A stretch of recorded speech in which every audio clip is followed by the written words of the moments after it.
continuer, on va parler d'un Gewürz. Donc un Gewürz un peu spécial, c'est un 2020. Donc j'ai cherché ça dans les barriques tout à l'heure, c'est pas en bouteille. Un vin que j'aimerais parler sur ce vin parce que c'est vrai que c'est une première sur mon entreprise. J'ai déjà goûté beaucoup de choses du style et c'est vrai que sur 2020 j'arrivais pas à faire abstraction d'en faire. Le côté vraiment de l'expression du fruit, du cépage.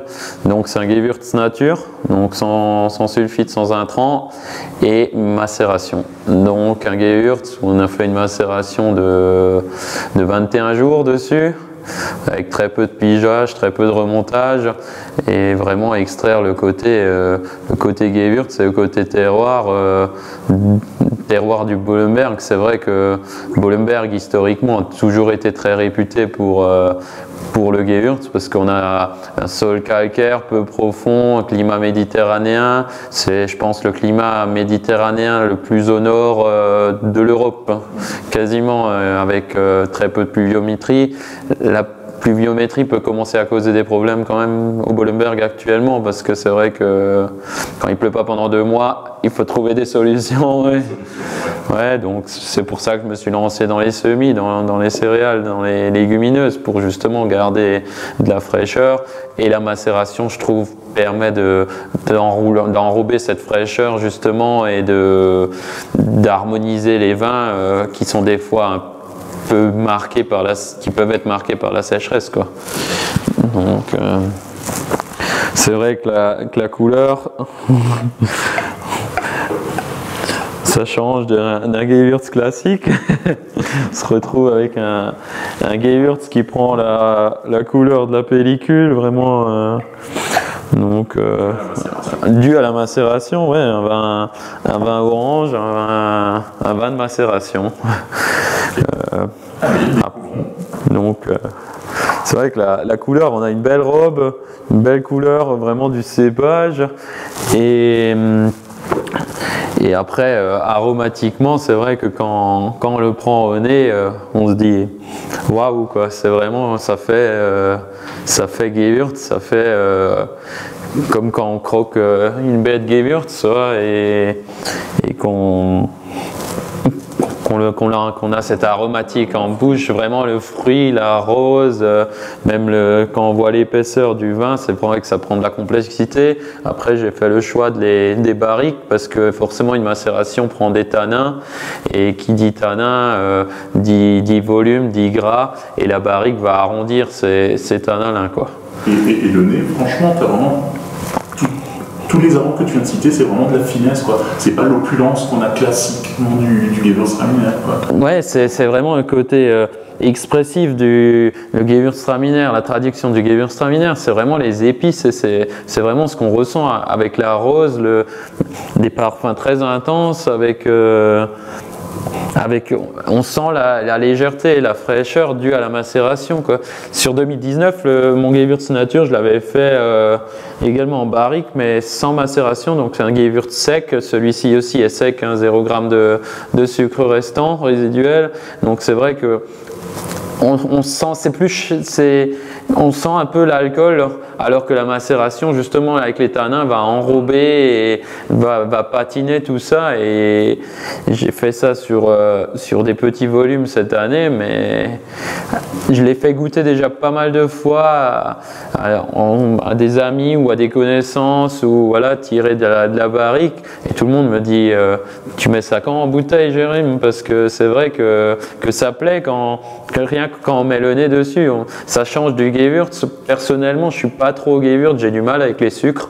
J'ai tendance à faire des vins de plus en plus secs et vraiment expressifs, parce que avec quoi on accompagne du sucre à l'heure actuelle? C'est vrai que c'est un peu notre génération aussi, la trentaine, qui veut ça, mais ouais, on a du mal avec les sucres. Donc à un moment donné, sur l'exploitation, moi j'ai 2,60 hectares de Gewürz, faut trouver un autre moyen de les valoriser et de faire des choses qui ont une buvabilité et qui soit droit et sec, tout en gardant de la fraîcheur et pas du côté alcooleux, brûlant. Et Donc voilà, la macération sur un Gewürz nature et également sur un Petnat en Gewürz avec une macération beaucoup plus courte pour le coup, pas avoir de côté tanin, mais côté fraîcheur et côté couleur, la couleur du cépage tout simplement, quoi.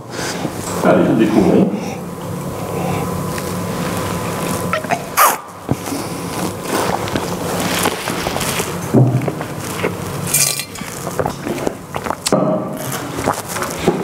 En bouche, on se retrouve vraiment avec les arômes, je trouve qu'on avait au nez. C'est gras, c'est long, c'est ample, il y a une salinité, il y a un fond, il y a une belle trame acide. Les tanins sont bien fondus avec la barrique. C'est vrai que plus je le goûte là, plus il s'harmonise. Je pense qu'il faut encore le laisser quelques mois dans la barrique pour vraiment se fondre et qu'il soit à son apogée à la mise en bouteille. Il est sur lit total, donc vraiment un vin où j'ai pas touché, je l'ai macération, très peu de pigeage, pressé, directement mis en barrique et depuis je l'ai plus touché, quoi. Donc c'est vrai que les lits font aussi une bioprotection et donnent du volume, quoi. Actuellement il est au froid, on fait une petite stabilisation tartrique par le froid, donc c'est vrai que ça permet d'avoir un vin qui est déjà très limpide pour la saison et on va pouvoir mettre ça en bouteille sans filtration et sans avoir de transfert à faire. Et c'est vrai qu'on a, moi en bouche, j'ai vraiment, même que ce soit au nez ou en bouche, j'ai pas d'oxydation ou côté fatigant d'un vin nature qu'on peut avoir, parce que c'est vrai que à l'époque en 2018 quand je me suis lancé dans les vins nature, mon père m'a dit Jérémy, t'es sûr de toi, quoi.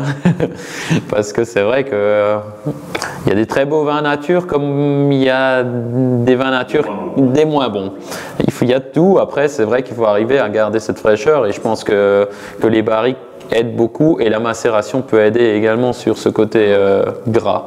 Alors là, question à 100 €, tu manges quoi avec ça? Parce que là, franchement, c'est vraiment déstabilisant parce que tu as un nez qui est vraiment aromatique. Là, en bouche, tu as quelque chose de quand même puissant, hein, quelque chose qui est quand même relativement puissant, tout en ayant une finesse et une amertume en fin de bouche qui est là. Mais tu vois quoi? En fait, tu manges quoi avec ça? Bah, en fait, c'est vraiment ce que je recherchais, c'est que le Gewürz, comme un Pinot Blanc, à l'époque en Alsace, on disait c'est un peu le passe-partout. Quand on ne sait pas quoi prendre, associé même que ce soit une viande blanche ou une viande rouge légère, on se dit on prend un Pinot Blanc. Ben, pourquoi pas trouver justement ce Gewürz sec et fondant et gras pour l'associer avec des viandes blanches. L'autre fois, une soirée avec des copains, ben, j'ai sorti ça, on a mangé un poulet en sauce épicée avec, et c'est vrai que ça allait à merveille, alors qu'on l'aurait jamais fait avec un Gewürz avec du sucre, hein.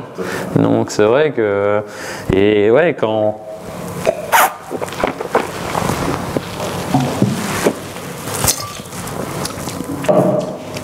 on l'a en bouche, on a vraiment un côté croquant, un côté fruité qui ressort et pas